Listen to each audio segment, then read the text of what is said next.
Hello, hello, hello. This is Tamara Wren, and welcome to another edition of Kingdom Birth Services. Today's topic is Every Healthy Birth Begins with a Conversation. What exactly does that mean? A number of years ago, I was a member of Toastmasters International. And Toastmasters is a public speaking organization. It helps you develop your public speaking and communication skills as part of leadership development. And one of the most enjoyable aspects of being a member of Toastmasters was table topics. Table topics was really fun because one of the members would come with a theme for the evening, and in 1 to 2 minutes, we would have to answer a question that they had prepared for us for the evening. It was an opportunity to engage in something that was just off the cuff, unexpected, always came with a lot of laughter and a lot of excitement. One of the things that I really enjoyed about the table topic segment was that it required you to gather your thoughts quickly in order to respond to an impromptu question. And the more I thought about it, I said, yes, this is definitely good for networking. It's definitely good for those business settings where you were meeting new people. But what are some other scenarios where gathering your thoughts quickly would be important? And because I'm a birth professional, because I work with moms and families, the first thing that came to mind was this would be an absolutely perfect practice for going to your prenatal visits.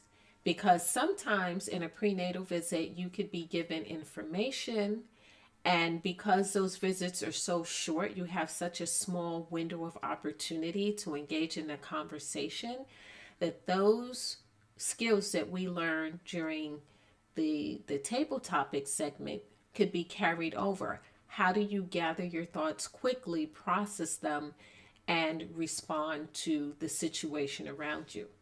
And so here's some tips that I came up with because you have a limited amount of time during your prenatal visits, but here's some tips that I came up with. So if you are going to use the skills of processing information quickly and responding to a situation during your prenatal visit, or even just getting your questions in, here are some things that you can do. Number one, listen carefully to what your provider says to you as the office visit or exam is taking place. Now, someone might say, well, of course I'm listening. I'm at a prenatal visit. Sometimes our minds wander. Sometimes some tasks can feel so routine, so ordinary, like there's nothing really interesting happening, and we just kind of zone out for a minute. But listen carefully to what your prenatal provider is saying to you. And that includes the staff. Maybe the person who's taking your vitals is not the same person who's actually taking you through the actual exam. So listen carefully to what they're saying to you at every visit during every exam. Number two, ask your provider to repeat anything that you didn't understand or for clarification. This is where your active listening skills come in handy. Active listening skills means that while they're talking, you're listening. You're not thinking ahead to what you want to say when when they're finished talking, but you're actually listening to them. And if there's anything that they said to you that you didn't understand or you need to clarify, by all means, ask them to repeat themselves. An excellent way to do that is also to say, this is what I heard you say. And then you can know if that's actually what they meant to communicate. Because as the saying goes, there's your truth, my truth, and the real truth. And so you want to be sure that what you think you heard is actually what they were trying to communicate to you. So that's number two. Number three is process what you heard, and when you are ready, begin to speak. We oftentimes feel like we need to break the silence. Like sometimes we're afraid of there being silence in a conversation, yet that's sometimes often what we need the most is just a moment of silence to process the information that we've taken in. Maybe we've asked for clarification and now we need to just process our thoughts before we speak. I'm very much the type of person, I am comfortable with silence. I'm comfortable with pausing for a moment before I say something and just gathering my thoughts. Actually, for me, sometimes I can feel a little scattered if things are happening so fast that I don't have a chance to process my thoughts. So that's number 3. Number 4 is think about what you want to say, pace your words, and pause if you need to. For example, your provider has just told you that you need to, I don't know, you need to stay off your feet a little bit more. You need to maybe you have a job and it requires you. Let's just say someone has a job and it requires them to stand on their feet for long hours. Maybe you're a hairdresser or you're doing something in retail. And now you're trying to think to yourself, okay, I've been told that I need to stay off my feet a little bit. How is this going to work out? Like, what's the problem? Like, how does this impact me? And you want to communicate, you want to share your thoughts around how can you make that happen because of the nature of your job.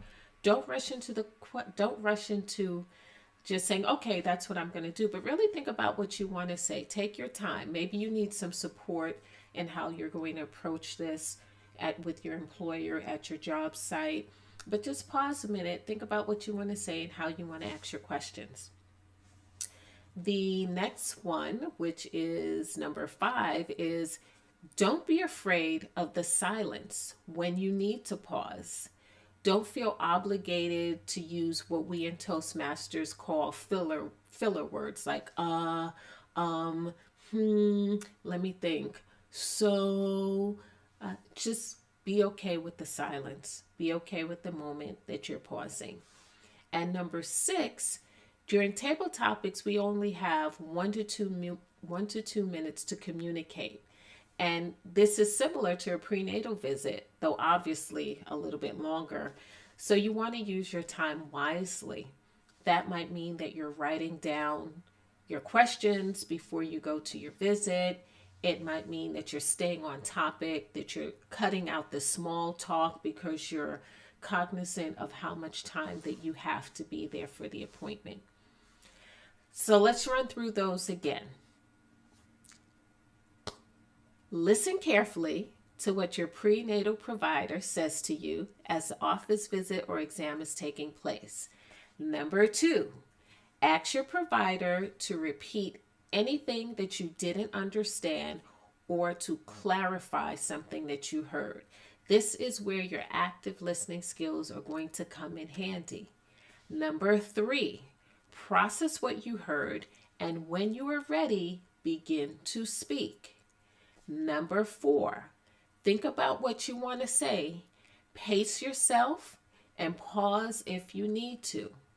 Number 5, don't be afraid of the silence. When you need to pause, take that moment and pause. Don't feel obligated to rush through. Don't feel obligated to use what we call filler words. Don't feel obligated to use any of those things. Just take your time. And number 6, we have 1 to 2 minutes in table topics. You're going to have a little bit more than that, but because the window of opportunity is so short in a prenatal visit, try to prepare in advance. If you have questions, keep a journal. Write down your questions so when you show up, you know what questions you want to ask. If you've heard something and maybe you don't want to respond to it at the moment, write that down in your journal for next time and keep the small talk to a minimum. It's really great to get to know your prenatal provider, to feel like you have more than just this this relationship built on obligation for them to take care of you and you to come and see them. But because the window of opportunity is so small, you really want to hone in and stay focused on what you need to know to make sure that you have a healthy pregnancy. So those are my 6 tips. Every healthy birth begins with a conversation. Now, coming up soon is World Breastfeeding, I'm sorry, not World Breastfeeding, World Doula Week, and it starts on the 22nd. And so I'm going to be coming back and I'm going to be sharing some content with you around more of this, just around how to navigate when you are in your prenatal visits, how to advocate for yourself. I teach childbirth education. I'm also a doula. But the one thing that I can say, the most important aspect of any part of your pregnancy and your birth is having those important conversations, making sure your voice is heard, knowing how to advocate for yourself, and having the right people in your space to help advocate for you. I'm going to put in the notes for this particular episode, I'm going to put some tools, some resources where you can gather information around that, around advocacy and support for your birth. And I'm also going to come back and continue sharing this content with you during the rest of this month. So thank you.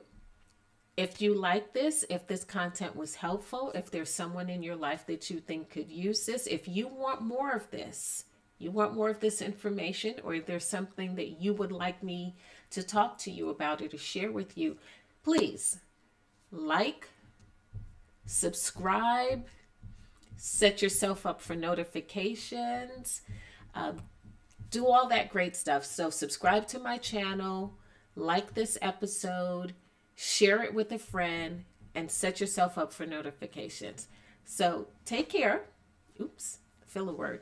Take care, have a great day, and I'll see you next time.